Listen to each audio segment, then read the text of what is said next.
So, SMB at saka Phoenix. Oh. So, ito yung game na halos walang depensa.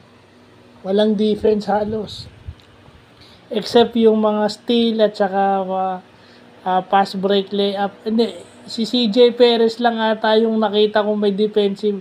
Si CJ Perez lang nakita kong naka-steal. Okay?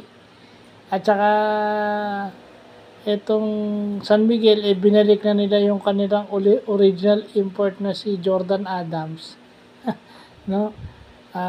So may size na naman sila, pero itong Jordan Adams, grabe. No? Hindi lang ito shooter.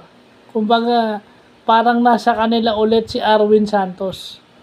With the way this guy shoots, dumadali ang trabaho ni Junmar sa ilalim kasi siya yung lumalabas. So nadadala niya pa yung isang big man ng kalaban sa labas. At hindi lang 3-point shot yun, 4-point shot pa. So ang Phoenix lumaban, shot per shot. Pero hindi ka mananalo sa San Miguel kung nakikipagpalitan ka ng shoot. Diba? Bumababa yung lamang nila, then shoot sila, tataas, bababa, tataas. Pero yung lalamang ka, hindi.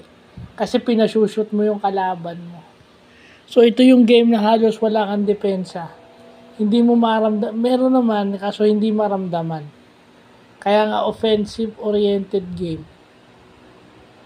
Mataas kasi yung score. So, yun lang po.